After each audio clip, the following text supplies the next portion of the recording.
दोस्तों, मेरा नाम ऋषि है और मैं एक शराबी हूँ। हाय ऋषि भाई। हाय ऋषि भाई। हाय।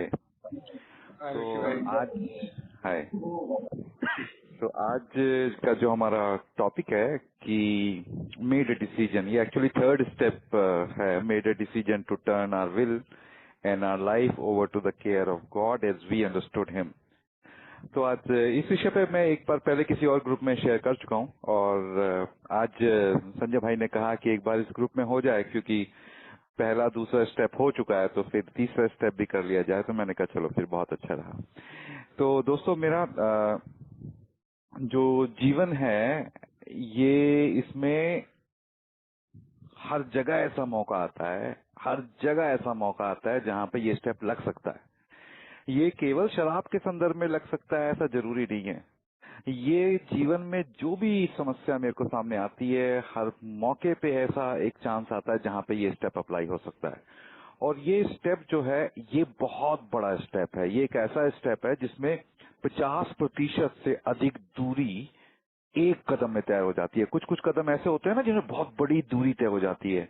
ये वो कदम है जिसमें बहुत बड़ी दूरी तय हो जाती है।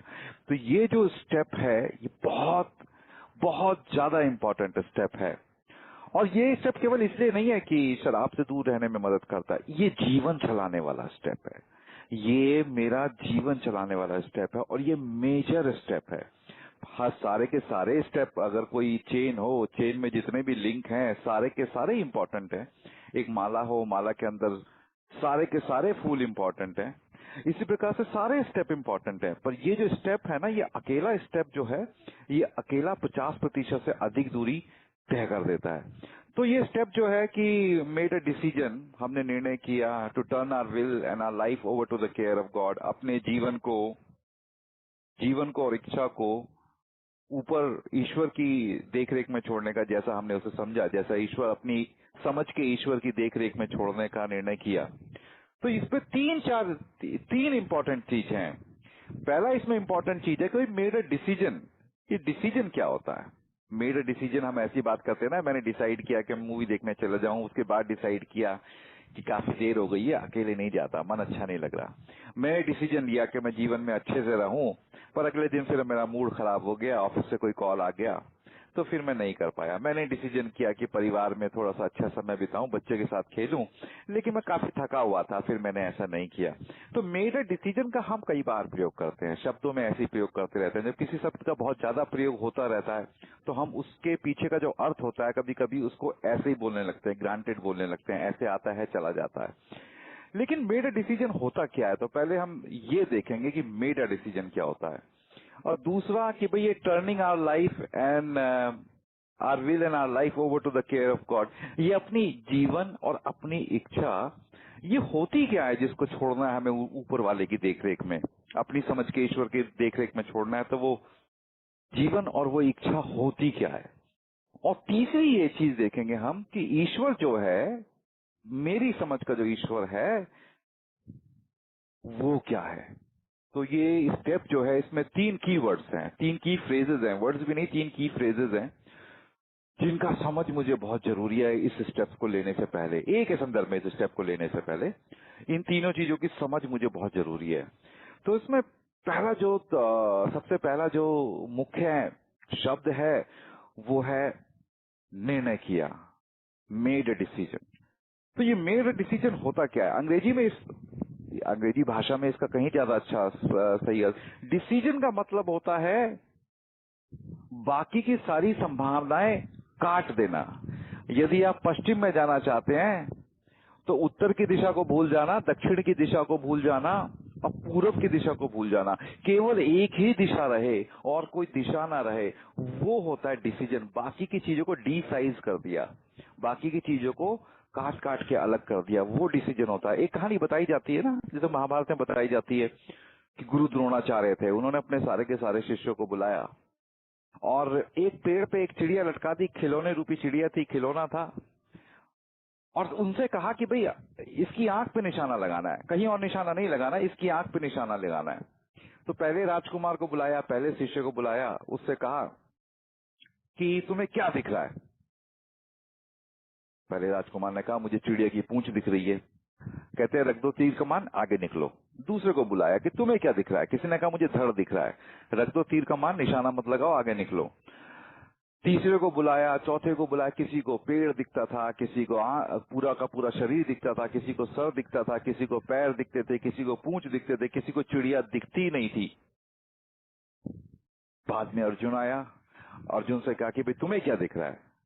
अर्जुन ने कहा कि गुरुजी मुझे केवल चिड़िया की आंख दिख रही है, मुझे केवल चिड़िया की आंख के सिवा कुछ भी नहीं दिख रहा। तब गुरु द्रोणाचार्य थे, उन्होंने कहा कि अब तुम निशाना लगाओ, और जैसे ही अर्जुन ने निशाना लगाया, तीर जाके चिड़िया की आंख पे लगा। तो मुझे लगता था बचपन में सुन के कि गुरु द्रोणाचार्य को ना बाकी सब लोगों को निशाना लगाने का मौका देना चाहिए था। गुरु द्रोणाचार्य ने बाकी बच्चों को, बाकी शिष्यों को निशाना ना लगाने की अनुमति नहीं दी। ये गलत किया गुरु द्रोणाचार्य ने। मुझे ऐसा लगता था पहले, सच्ची में ऐसा लगता था कि तो बहुत गलत बात हो गई। मौका देना चाहिए था, मौका क्यों नहीं मिला?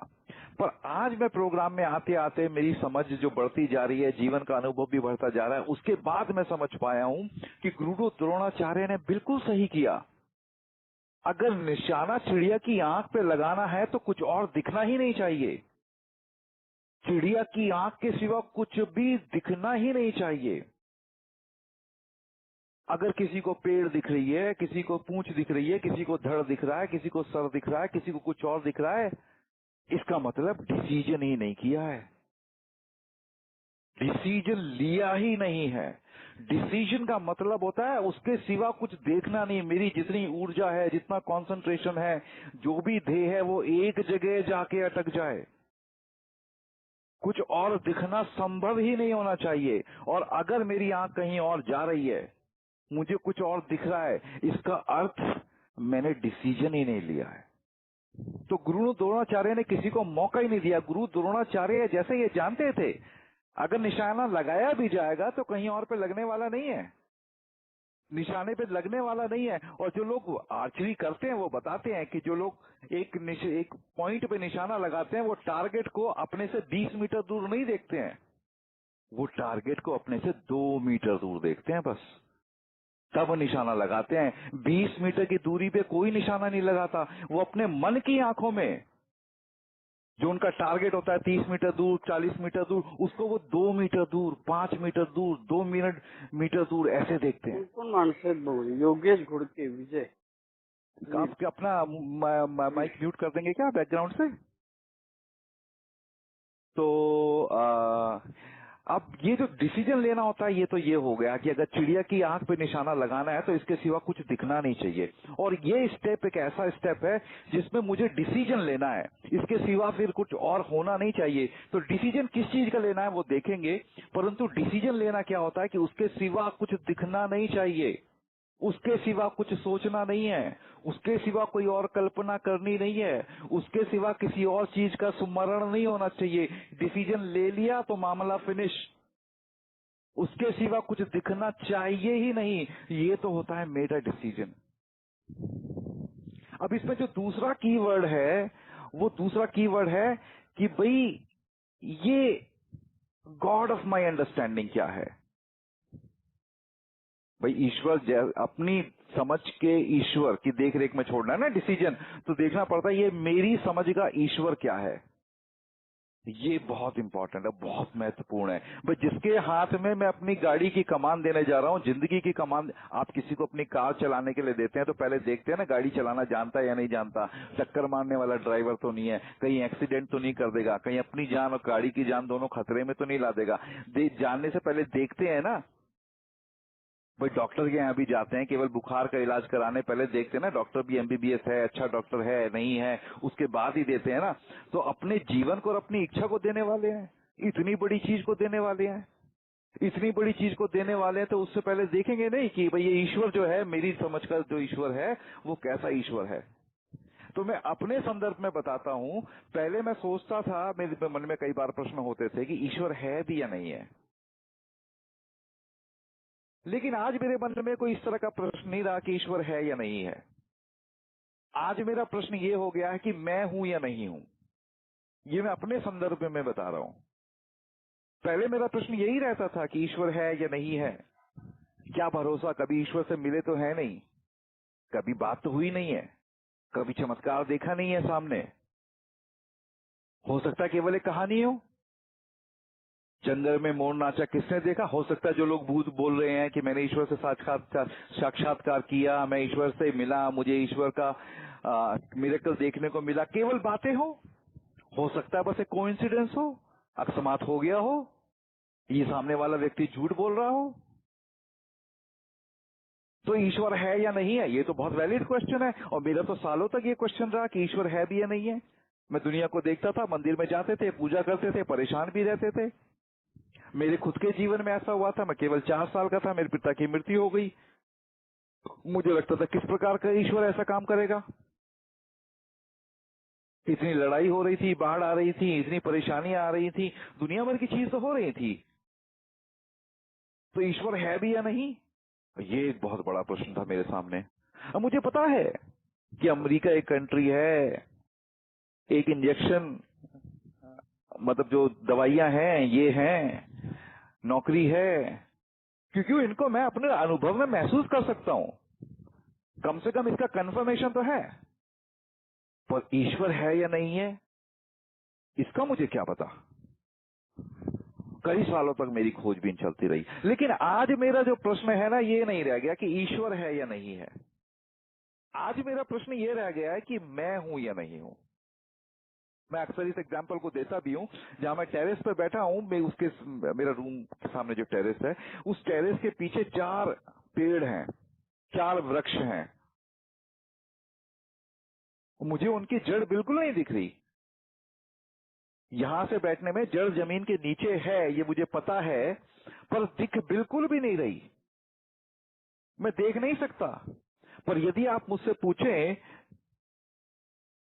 कि कितनी जड़ें हैं, तो मैं कह दूंगा 4 वृक्षों की 4 जड़ें हैं। आप मुझसे पूछे क्या गारंटी है इस बात की कि जड़ है, मैं कहूंगा हाँ, निश्चित तौर पे, पक्का गारंटी है। आप मुझसे पूछेंगे क्या गारंटी है, मैं कहूंगा बिना जड़ के पेड़ हो ही नहीं सकता। नहीं तो खोद के देख लो। बस ईश्वर भी है, बस खोद के देखना है। खोद के नहीं देखा, बस यही परेशानी है। तो मैं जड़ के संदर्भ में कह दूंगा खोद के देख लो, और मैं ईश्वर के संदर्भ में आज यही कहूंगा खोद के देख लो, मिलेगा अवश्य। तो मुझे ये जानने की जरूरत नहीं है, खोद के जानने की जरूरत नहीं है कि जड़ है या नहीं है, जड़ अवश्य होगी यदि पेड़ है तो, क्योंकि बिना जड़ के पेड़ हो ही नहीं सकता। अगर पेड़ है तो जड़ अवश्य होगी। अब मेरे सर के ऊपर एक फैन चल रहा है, इलेक्ट्रिक फैन है। अब इसमें जो इलेक्ट्रिसिटी आ रही है, मैं वायर को देख सकता हूँ, फिटिंग तो वैसे भी दीवार के अंदर है, लेकिन फिर भी मुझे पता है कि ये वायर है। इसके स्विच को देख सकता हूँ, इसके रेगुलेटर को देख सकता हूँ, फैन को देख सकता हूँ, फैन के विंग्स को देख सकता हूँ, और फैन चल रहा है ये देख सकता हूँ। परंतु मैं ये नहीं देख सकता कि इलेक्ट्रिसिटी कहाँ से आ रही है, आ भी रही है या नहीं आ रही है। पर ये पक्का पता है कि आ रही है। अगर मैं इलेक्ट्रिसिटी का कनेक्शन करंट डाउन कर दूं, काट दूं, अभी फैन चलना बंद हो जाएगा। इसमें विंग्स भी रहेंगे, रेगुलेटर भी रहेगा, वायर भी रहेगा, स्विच भी रहेगा, मोटर भी, सारा कुछ रहेगा, बस फैन चलना बंद कर देगा। तो इस बात की क्या गारंटी है कि इलेक्ट्रिसिटी आ रही है? गारंटी बस यही है कि फैन चल रहा है, इसलिए इलेक्ट्रिसिटी आ रही है। तो मेरा जीवन चल रहा है, मैं चल रहा हूं, और मैं हूं। इस बात की गारंटी है कि ईश्वर अवश्य होगा। बिना मूल के पेड़ नहीं होता, बिना शुरुआत के, बिना ओरिजिन के, बिना उसके मैं भी नहीं हूं। अगर मेरा फैन चल रहा है तो इलेक्ट्रिसिटी अवश्य आ रही है, और इलेक्ट्रिसिटी आ रही है तो कहीं ना कहीं से उसका कनेक्शन है। इस बात की पक्की गारंटी है कि ईश्वर है। दिखता है, दिखने का तो कोरोना का वायरस भी नहीं दिखता, पर है तो दुनिया में। कौन मना करता है? कोरोना का वायरस दिखता कोई है, पर है, आंखों से नहीं दिखता, महसूस दूसरे तरीके से किया जाता है। तो ईश्वर अवश्य है, क्योंकि मैं हूं। और अगर मैं हूं, मैं चल रहा हूं, तो मेरा स्रोत अवश्य है जहां से मुझ में ऊर्जा आ रही है। मैं केवल शरीर को ही हूं, पर मैं तो एक कॉन्शियसनेस हूं ना, मैं तो एक जो जीवन है वो हूं ना। तो जीवन का स्रोत अवश्य होगा, इसमें तो कोई दो राय है ही नहीं कि ईश्वर ना हो। तो ईश्वर तो अवश्य है। अब बात ये आती है कि यदि ईश्वर है तो किस प्रकार का ईश्वर, ईश्वर की विल क्या होगी, ईश्वर की इच्छा क्या होगी मेरे प्रति। जो ईश्वर है, जैसे जिस टीचर को हमने बच्चे का ट्यूशन पढ़ाने को दिया है, वो टीचर कैसा पढ़ाएगा, और यहाँ पे हम अपना जीवन और अपनी इच्छा ईश्वर को देने जा रहे हैं, तो अब यहाँ पे ये तो पता करना पड़ेगा ना भाई वो ईश्वर कैसा है, वो क्या करता है। तो मैंने इसमें अपने संदर्भ में देखा कि जड़ का क्या काम होता है, केवल पौधे को सपोर्ट करना, उसको खाद्य पदार्थ पहुंचाना। जड़ कभी नहीं चाहती कि पौधा खत्म हो जाए। जड़ का एक ही काम होता है कि पौधा आगे बढ़े और पौधे को सपोर्ट करना, इसके सिवा कोई कार्य नहीं है। जिन पौधों की जड़ें गहरी होती हैं वो गर्मी में भी हो जाते हैं। अब जो रेगिस्तान में पौधे होते हैं उनकी जड़ें और भी गहरी होती हैं, जिससे पानी, तो जड़ तो वो हर काम करती है जो पौधे को जिंदा रखने में, सरवाइव करने में, ग्रो करने में मदद करेगा। तो मेरा ईश्वर भी वो हर कार्य करेगा और करता है जो मेरे को सरवाइव करने में, मेरे को ग्रो करने में, मुझे एक्सपैंड करने में मदद करेगा।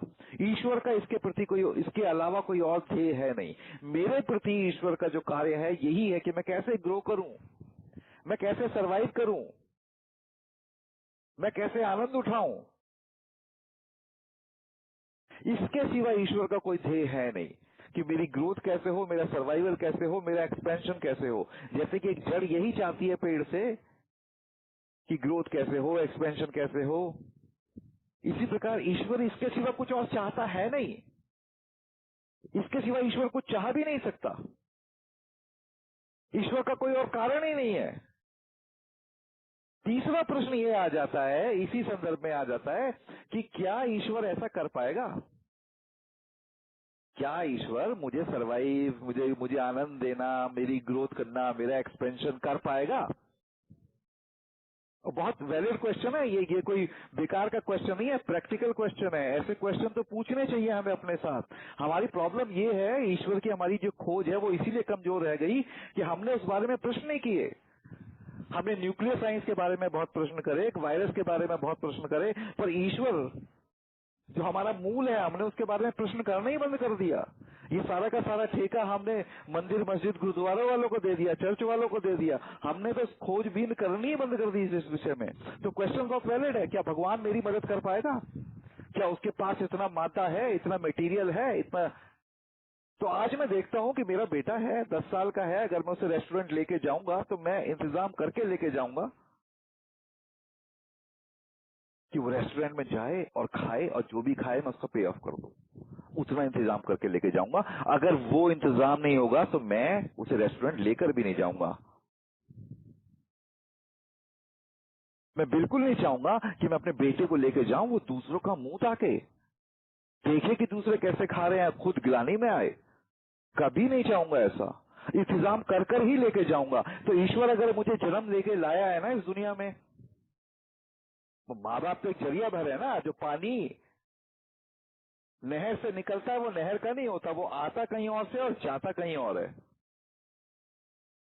तो मैं अपने माता पिता के द्वारा आया हूं, पर माता पिता का नहीं हूं। मैं ईश्वर की संतान हूं, आया कहीं और से हूं, जा कहीं और रहा हूं। मेरे माता पिता भी, मेरा बच्चा भी मेरे द्वारा आया है, लेकिन मेरा नहीं है किसी और का, ऊपर वाले का। और ऊपर वाला अनंत पे निशाना लगा रहा है, तो उस हिसाब से लोगों को ला रहा है। तो प्रश्न ये है कि ईश्वर मेरी मदद कर पाएगा? इतना मादा है उसमें, इतना दम है? तो यदि मैं एक इंसान होके अपने बेटे को रेस्टोरेंट में ले जाऊं तो इंतजाम करके ले जाऊंगा कि बच्चा कुछ खाने पीने के लिए मांगेगा। और इसलिए तो बिल्कुल नहीं लेके जाऊंगा कि वो जाके वहां पे बर्तन मांजे या दूसरों का मुंह ताके। बिल्कुल कोई भी सेन आदमी ऐसा नहीं करेगा। ये तो ह्यूमन सैनिटी है, ये तो एक आम इंसान की सैनिटी है। तो उसको ईश्वर की सैनिटी कितनी अधिक होगी? वो तो बिल्कुल नहीं चाहेगा ऐसा।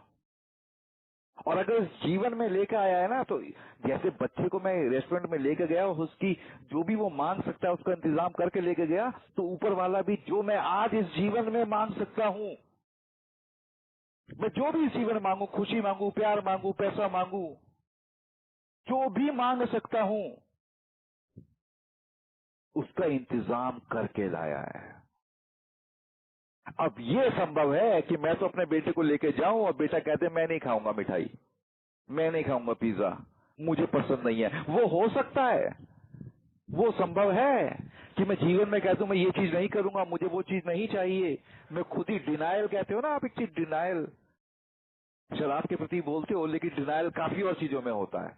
आदमी अपने रास्ते में खूब बुरी तरह खड़ा हुआ है और उस रास्ते को साफ करने वाला स्टेप है ये। तो डिनायल एक चीज होती है ना, मैं डिनाई कर दूं दूसरी बात है, पर इंतजाम पूरा पड़ा हुआ है। इंतजाम में कोई कमी नहीं है। ये गलतफहमी नहीं है कि इंतजाम की कमी है, इंतजाम पूरा है, अन्यथा मैं कभी जन्म ही ना लेता। अगर ईश्वर इस दुनिया में लेकर आया है, दुनिया रेस्टोरेंट से बड़ी चीज नहीं है ईश्वर के लिए, अगर इस दुनिया में लेकर आया है तो इंतजाम करके लाया है। तो ईश्वर तो ये है जो मुझे सपोर्ट करता है, मुझे ग्रो करता है, मेरे आनंद के लिए, मेरे ग्रोथ के लिए, मेरे सर्वाइवल के लिए। उसकी इच्छा तो ये है। उसकी कैपेबिलिटी क्या है? वो हर चीज जो मैं मांगूंगा मुझे चाहिए होगी, वो लेके आया होगा। कैपेबिलिटीज की ये है। तो दो चीजें साफ हो गई कि भाई डिसीजन क्या होता है, और ईश्वर जैसा मैंने उसे अपनी समझ का जो ईश्वर है, और अपनी समझ जो है ना, गॉड ऑफ माई अंडरस्टैंडिंग, ये बहुत इंपॉर्टेंट है, क्योंकि इस बारे में दोबारा आऊंगा मैं स्टेप के पूरी बात करने के बाद। तो मेरी समझ का जो ईश्वर है वो क्या है। अब तीसरी बात आ जाती है कि भाई ये जो मेरी लाइफ और मेरी विल, मेरा जीवन और मेरी इच्छा, ये जीवन क्या है और इच्छा क्या है? ये तो बहुत बड़ी बातें हैं कि जीवन क्या है और इच्छा क्या है। जीवन समय के सिवा कुछ भी नहीं है। हर आदमी का जीवन वो क्षण है जो उसके पास है, इसके सिवा किसी के पास कुछ नहीं है। यहां इन्हें भी कहते हैं ना भाई, सोबराइटी उतनी है जिस दिन मीटिंग कर ली। जो भी सर थोड़े से भाई हैं, अगर प्राइवेटली बात करो, किसी की चाहे 40 साल सोबराइटी हो, वो यही कहता है one day at a time, अभी इसी क्षण सोबर हूं, इसी प्रकार जीवन, बस इसी क्षण जिंदा हूं। ये क्षण जो है, ये समय जो है, जीवन, इसके किसी को लगता है ना मेरा जीवन बहुत बुरा है, अच्छा है, ये है, तुम भैया अपनी कल्पना बता रहे हो। दरअसल में जीवन बस जीवन है ना, वो अच्छा होता है ना बुरा होता है, वो जो है वो है, क्योंकि समय जो है वो है। 6:40 बजे हुए हैं, यही जीवन है। ये समय जो है यही जीवन है, यही छोड़ना है ऊपर वाले की देखरेख में। समय के सिवा आप किसी पे कुछ भी छोड़ नहीं सकते। तो ये जीवन जो है बस ये समय छोड़ना है, ऊपर वाले की देखरेख में छोड़ना है। अभी ऊपर वाले की देखरेख क्या है वो बात करेंगे उसमें, लेकिन अभी जीवन को अपने को छोड़ना है। अगले 40 साल, 20 साल, 10 साल, 5 साल, वो सब की बात ही नहीं हो रही है। अगले 10 मिनट की भी बात नहीं हो रही है, इस क्षण की बात हो रही है। ये क्षण जिसमें आप सांस ले रहे हो, ये क्षण सोचना है, और ये क्षण कोई भी छोड़ सकता है। हर आदमी एक क्षण तो दे ही सकता है। अब दूसरी चीज होती है इच्छा। ये इच्छा क्या है? हम इच्छा की बात करते रहते हैं ना भाई, आर विल, हमारी इच्छा। बहुत से लोग सोचते हैं कि भाई मेरी बड़ी गाड़ी लेने की इच्छा है, वो छोड़नी है। बिल्कुल नहीं छोड़नी भाई, उसकी बात कौन कर रहा है? कोई कहता है कि भाई मेरी इच्छा है कि मैं अच्छा जीवन जीऊं, वो छोड़नी है क्या? बिल्कुल नहीं छोड़नी। उन सब इच्छाओं की कोई बात कर रहा है, ये तो विल वाली बात हो रही है ना। विल क्या है, मेरी इच्छा क्या है? तो हर आदमी के पास, रतन टाटा से लेके वो व्यक्ति भी जो बेरोजगार है, सबके पास केवल दो ही चीजें हैं। एक तो उसके पास अपना जीवन है, और दूसरी अपनी इच्छा है। इच्छा क्या है? मैं अपने जीवन को कैसे प्रयोग कर रहा हूं इस मोमेंट में। तो इच्छा जो होती है वो कल्पना होती है। कल्पना जो इमेजिनेशन में चल रहा है ना, दिमाग में जो मूवी चल रही है, वो कल्पना इच्छा होती है। तो मेरा ये जीवन, ये क्षण, और मेरी विल, मेरी कल्पना, तो ये जीवन, ये क्षण और मेरी कल्पना को ऊपर वाले की देखरेख में छोड़ना है, गॉड की देखरेख में छोड़ना है। है ना। अब मैथ की क्लास में अगर बच्चा पहुंचे तो मैथ का टीचर क्या पढ़ाएगा? मैथ ही पढ़ाएगा, उसे मैथ ही पढ़ाना आता है ना। तो प्रश्न ये उठता है कि अगर मैं अपने जीवन, अपनी इच्छा को ऊपर वाले की देखरेख में छोड़ दूंगा तो फिर होगा क्या? ये प्रश्न उठता है ना, एक लॉजिकल क्वेश्चन है। इसको तो क्वेश्चन तो सारे ही सही होते हैं, केवल उसके आंसर ही गलत हो सकते हैं, लेकिन क्वेश्चन तो सारे सही होते हैं, सारे वैलिड क्वेश्चन होते हैं, कोई इनवैलिड क्वेश्चन ही नहीं होता। तो मैं ऊपर वाले की इच्छा में अपना जीवन और अपनी इच्छा को छोड़ रहा हूं, यानी ये मेरा जो समय है और मेरा जो ये इमेजिनेशन है, शब्द बदल रहा हूं बस, क्योंकि जीवन का मतलब समय और विल का मतलब इमेजिनेशन, मेरी कल्पना। मैं अपना समय और अपनी कल्पना को ऊपर वाले की देखरेख में छोड़ रहा हूं। अब होगा क्या? तो मैथ के टीचर की क्लास में पहुंचोगे तो मैथ ही पढ़ा रहा होगा, हिस्ट्री के टीचर की क्लास में पहुंचोगे हिस्ट्री पढ़ा रहा होगा, किसी पॉलिटिकल लीडर की रैली पे पहुंचोगे तो पॉलिटिकल काम कर रहा होगा, किसी सिंगर के सिंगिंग उसमें पहुंचोगे, सिंगिंग रिकॉर्डिंग में उस गाना गा रहा होगा। तो जब मैं अपनी कल्पना और अपनी शक्ति को ईश्वर की देखरेख में छोड़ता हूं तो ईश्वर क्या कर रहा होगा? ये बहुत इंपॉर्टेंट है जानना। ईश्वर का क्या ध्येय है? मेरी ग्रोथ, मेरा सर्वाइवल, मेरा आनंद।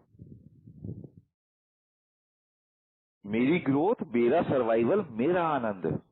जब मैं ईश्वर की देखरेख में छोड़ूंगा तो ईश्वर क्या करेगा? मेरी कल्पना का और मेरे जीवन का इसमें बदल देगा। और आनंद कोई बुरी चीज नहीं है, आनंद कोई बुरी चीज नहीं है, आनंद बहुत अच्छी चीज है, पाने की अवश्य कोशिश करनी चाहिए, और ये हमारा राइट है, बर्थ राइट है। आनंद के लिए तो हम पैदा हुए हैं। छोटे छोटे बच्चे आनंद खेलते हैं, गुदगुदी करो, हंसते हैं, ये कोई पाप नहीं है, आनंद की खोज पाप नहीं है। लेकिन आनंद को ऐसी जगह ढूंढना जहां पे वो मिल नहीं सकता, वो मूर्खता है। जैसे शराब में ढूंढने की कोशिश करी। अगर शराब में परमानेंट आनंद मिलता तो आज मुझे गदगद होना चाहिए था ना, परेशान नहीं होना चाहिए था, पर नहीं मिला। बहुत से लोगों ने गैम्बलिंग, सेक्स और दूसरी तरह की चीजों में ढूंढने की कोशिश करी। अगर आनंद वहां परमानेंट मिल रहा है तो ईश्वर की प्राप्ति हो जानी चाहिए थी, पर नहीं हुई। केवल एक गलत कैलकुलेशन है, एक गलत मूर्खता वाली बात है, ऐसी जगह ढूंढना जहां मिलता नहीं है। अरे मैं सब्जी की दुकान पे जाके हीरे जवाहरात क्यों मांगूंगा, और हीरे जवाहरात की दुकान पे जाके सब्जी क्यों मांगूंगा? वो चीज वहीं लेने पहुंचे ना जहां मिलती है। और आनंद कहाँ मिलता है ये भी पता चल जाएगा, और कहीं ना कहीं तो अनुभूति है। तो अब ये प्रश्न आता है, भाई मेड अ डिसीजन मतलब इसके सिवा कुछ और नहीं करना, वो तो हो गई बात made a decision. Turn our life on our will, अपना समय और अपनी कल्पना, अपना समय और अपनी कल्पना टर्न ओवर करने का, दे देने का। किस चीज को दे देना? God of my understanding.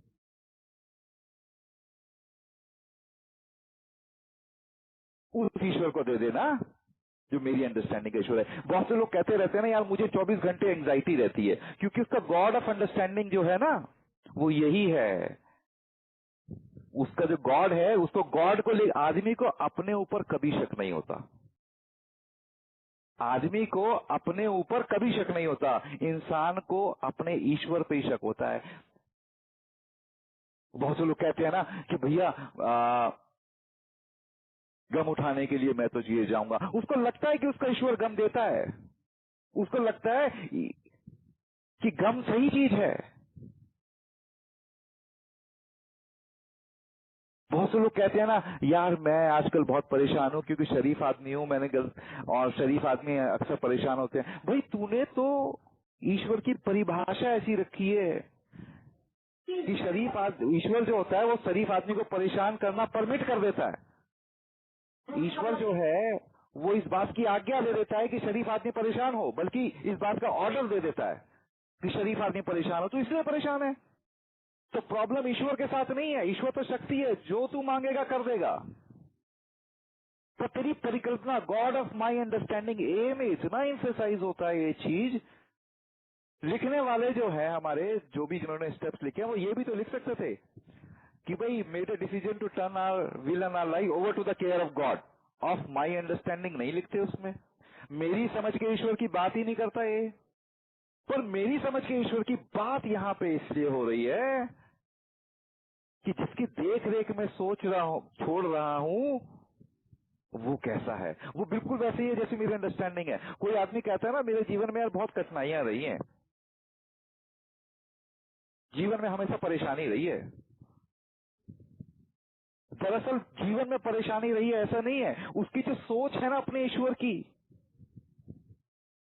परेशानी वहां पर है। उसको लगता है उसका ईश्वर ऐसा है जो परेशानी देता है, कभी कभी पनिश करता है, कभी कभी दुख देता है। जैसे एक पिता बच्चे को दंड देता है ना, बहुत से लोग कहते हैं ना नो पे नो गेन। तो ये एक्चुअली प्रॉब्लम जो है मेरी ईश्वर की अंडरस्टैंडिंग में है। क्योंकि मैं, अरे भैया आम के पेड़ से नींबू का फल तो नहीं आने वाला ना किसी भी हालत में। या मान लीजिए कि आम के बीज से नींबू का पेड़ तो नहीं आने वाला, नींबू का फल तो नहीं आने वाला ना किसी भी। और आम के बीज से जो पेड़ लगेगा उस पे आम का ही फल आएगा, इसके सिवा तो कुछ नहीं आने वाला ना। इतनी तो गारंटी है ना इस जीवन में। तो मेरे जीवन में जो कठिनाई आ रही है ना, क्योंकि मैंने वो जो बीज है ना वो गलत बीज लगा दिया है। यानी मेरी जो ईश्वर की अंडरस्टैंडिंग है ना उसमें प्रॉब्लम है, मुझे वो करेक्ट करनी है। और मैं जब मेरा ईश्वर से एक आगे चल के एक स्टेप आएगा, कॉन्शियस कांटेक्ट विद गॉड। एक कॉन्शियस कांटेक्ट विद गॉड बहुत जरूरी है। और वो आना, स्टेप्स की जो पूरी प्रोसेस है, ये तो मंदिर की सीढ़ियां हैं। ईश्वर का जो गर्भगृह है, जो मेन हॉल है जहां पे भगवान है, वो कॉन्शियस कांटेक्ट विद गॉड है, जीता जागता कांटेक्ट। जब वो आ जाएगा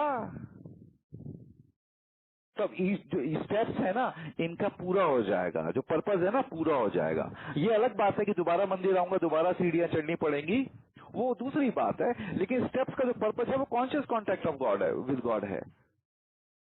तो आज मेरे जीवन में यदि परेशानी आती है, जैसे मैं कह रहा था कि भाई मैं जानता था ईश्वर परेशान करता है, तो परेशानी आती थी। जब मेरी अंडरस्टैंडिंग से एस्टैब्लिश हुई कि भाई गॉड ऑफ माई अंडरस्टैंडिंग है, मैं अपनी सुविधा अनुसार,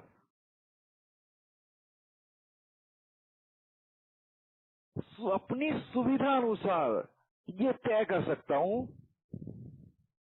कि मेरा गॉड कैसा है। ये डिसीजन लेने वाली बात भी है। दरअसल मैं डिसाइड करूं कि मेरा गॉड कैसा है। मेरे घर में इलेक्ट्रिसिटी आ रही है, करंट भी मार सकती है, पंखा चला रही है, लाइट दे रही है, लेकिन करंट भी मार सकती है।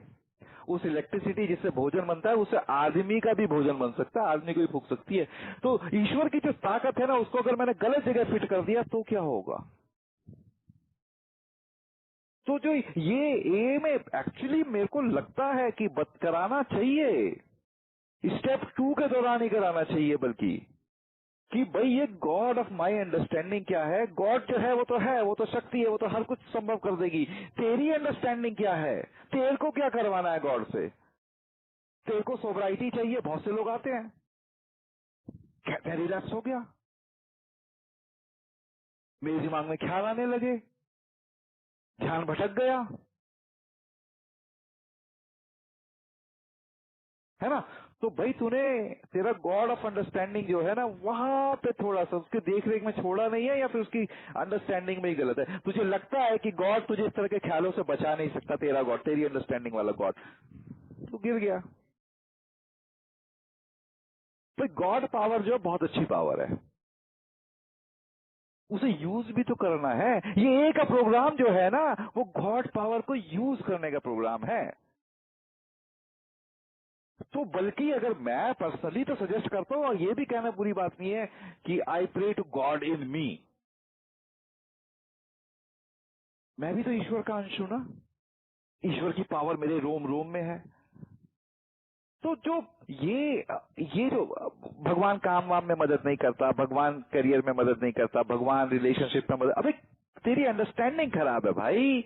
उस अंडरस्टैंडिंग को सेट कर, भगवान हर जगह मदद करता है। तू जहां इलेक्ट्रिसिटी की वायर लगाएगा वही चीज चला देगी इलेक्ट्रिसिटी। तो वायरिंग तो लगा, एक पंखे में वायरिंग लगाई है, बल्ब में वायरिंग नहीं लगाई तो बल्ब कैसे जलाए इलेक्ट्रिसिटी। अब तूने भगवान को अप्लाई किया, चलो एक में कमरे में स्टाइट कर लिया, सोब्राइटी में तूने अप्लाई कर लिया, तो जीवन के दूसरे एरिया में अप्लाई तो करके देख। जब कनेक्शन करेगा जब ही तो मामला चलेगा, बल्ब में कनेक्शन होगा तभी तो बल्ब जलेगा। करके तो देख, ये तो करके देखने का प्रोग्राम है ना, है ना। अब जादू होगा, अवश्य होगा। गॉड ऑफ, अगर तेरी अंडरस्टैंडिंग का गॉड जादू करता है तो जादू करेगा, तेरी अंडरस्टैंडिंग का गॉड अगर प्रेम करता है तो प्रेम करेगा, तेरी अंडरस्टैंडिंग का गॉड अगर चमत्कार करता है तो चमत्कार करेगा। और अगर चमत्कार नहीं हो रहे हैं तो भाई तेरी अंडरस्टैंडिंग में ही प्रॉब्लम है, तेरी अंडरस्टैंडिंग ऑफ गॉड में ही प्रॉब्लम है। तो मेरे साथ यही हुआ। पहले मेरे को तरक्की नहीं मिलती थी, पहले मेरे को पैसा नहीं, मेरी गॉड ऑफ अंडरस्टैंडिंग ऐसा था, पता नहीं मैंने कहां सुन लिया था, blessed are the poor in the spirit. तो ये अंडरस्टैंडिंग की प्रॉब्लम है ना। तो ये जो स्टेप है ये बिल्कुल साफ साफ स्टेप है, ये एक मेजर स्टेप है, ये 50% की दूरी है, उससे भी ज्यादा तय करवाने वाला स्टेप है मेरे विचार से, मेरे अनुभव से, मेरे खुद के आकलन से। ये मर्दों वाला स्टेप है। हालांकि दूसरे स्टेप के बारे में लोग कहते हैं, लेकिन सारे स्टेप मर्दों वाले स्टेप हैं। मैं कोई लिंग भेद वाली बात नहीं कर रहा, कोई जेंडर डिस्क्रिमिनेशन वाली बात नहीं कर रहा, पर मेरे यहाँ कहने का मतलब बड़ा स्टेप है, मेजर स्टेप है। मेड अ डिसीजन, निर्णय कर लिया, इसके सिवा कुछ और नहीं करना। नॉर्थ जाने का निर्णय कर लिया तो बाकी की डायरेक्शन में देखना भी नहीं। किस चीज का? To leave, to turn my life and will over to turn my life and will. अपना समय, जीवन मतलब समय, विल मतलब कल्पना, छोड़ने का। किस चीज पे छोड़ने का? God of my understanding. अब मेरा गॉड ऑफ अंडरस्टैंडिंग कैसा है वो देख लो। मैं एक बात और बताना चाहूंगा, बहुत से लोग सोचते होंगे भाई कल्पना वाला क्यों लिया गया। कल्पना वाला इसलिए इंपॉर्टेंट है, हजारों लोग गरीब होते हैं, हजारों लोग, जो लोग आप देखो ना जो रिलैप्सर्स होते हैं, उनकी इच्छा सोबर होने की नहीं होती, होती है भाई, होती है। हजारों लोग गरीब होते हैं, करोड़ों लोग गरीब होते हैं, उनकी इच्छा अमीर बनने की नहीं होती है। इच्छा मतलब विश वाली बात बोल रहा हूं, ये कल्पना वाली इच्छा तो विश नहीं होती क्या उनकी? होती है। पर रिलैप्सर की कल्पना क्या होती है? कहीं मैं दारू ना पी लूं, कहीं मेरा रिलैप्स ना हो जाए, मैं पार्टी में जाके कैसे संभालूंगा अपने आप को, अब तो मेरे अंदर क्रेविंग हो रही है, अब तो मुझसे रहा नहीं जा रहा। ये रिलैप्सर फील करता है भैया इन चीजों को। और दारू पीने में कितना आनंद आता था, अभी नहीं आ रहा। उसकी सारी की सारी कल्पना शराब के चारों तरफ घूमती रहती है। तो उसने इच्छा किस चीज को दे रखी है? पीने को दे रखी है अपनी। और जहां इच्छा होगी वहीं गाड़ी चलती है। अपना समय भी पीने को दे रहा है, रिलैक्स को दे रहा है, अपनी कल्पना भी।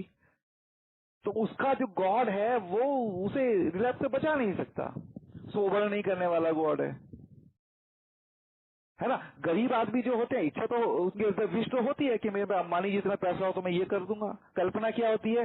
अरे शाम तक खाने का जुगाड़ भी हो पाएगा या नहीं, अरे मैं किस काबिल हूँ यार, मेरे को कौन नौकरी देगा, अरे ये अमीर लोग हैं यार, ये साला गरीबों के साथ बहुत बदतमीजी करते हैं, गरीबों का जीवन बड़ा कठिन होता है। कल्पना में गरीबी गरीबी गरीबी, जब तेरी इच्छा में गरीबी है, तेरी कल्पना में गरीबी है, तो हो क्या सकता है? इसके सिवा हो क्या सकता है? तो ये जो स्टेप है, मेड अ डिसीजन, निर्णय कर लिया, इसके सिवा कुछ नहीं करना। किसके सिवा कुछ नहीं करना? कि अपना समय और अपनी कल्पना को छोड़ना है। कहां पे छोड़ना है? God of my understanding. और वो गॉड ऑफ माई अंडरस्टैंडिंग कैसा? जो मुझे सोबर रखता है, जो मुझे ग्रोथ करता है, जो मेरे को सर्वाइवल करता है। तो जो कल्पना करनी है, जो समय देना है, वो अपनी ग्रोथ को देना है, अपने सर्वाइवल का मतलब one day at A time के हिसाब से मीटिंग मान के चलिए, ए के संदर्भ में ए में आना है।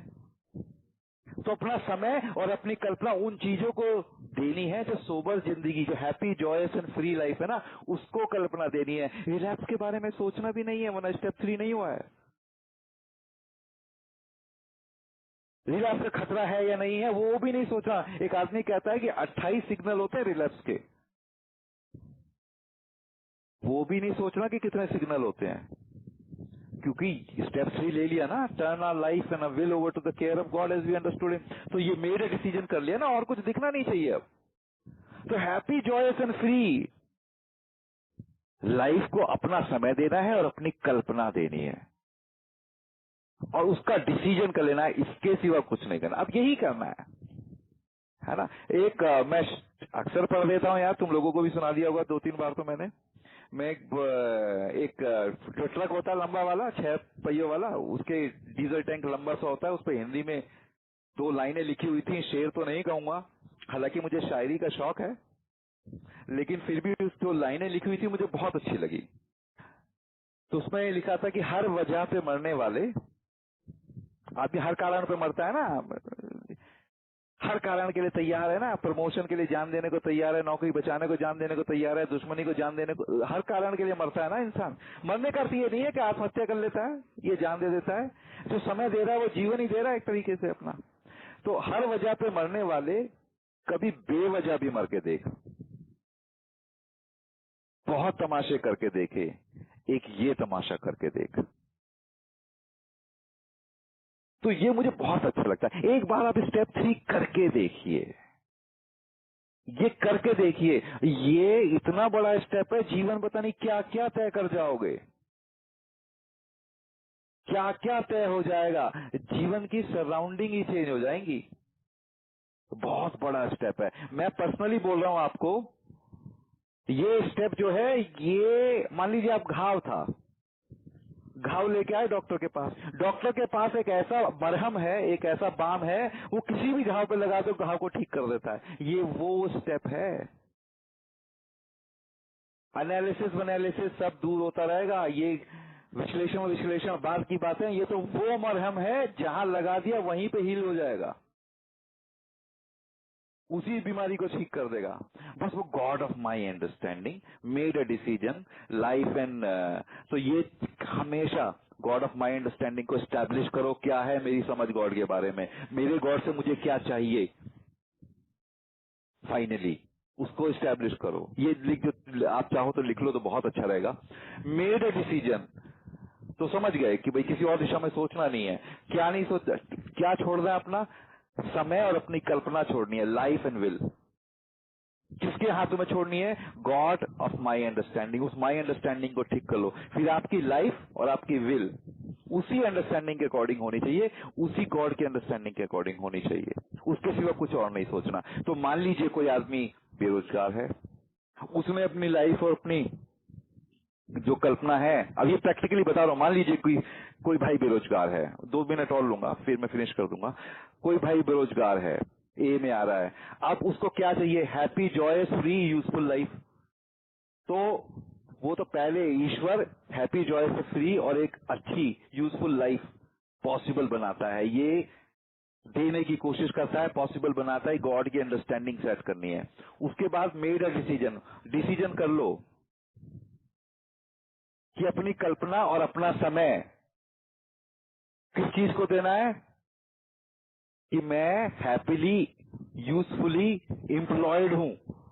तो ये नहीं देखना कि अगर मैं यहां जाऊंगा तो नौकरी नहीं मिलेगी, ये देखना है कि मुझे ऐसी नौकरी मिल गई तो कैसा होगा, जब मुझे ऐसी नौकरी मिलेगी तो कैसा होगा।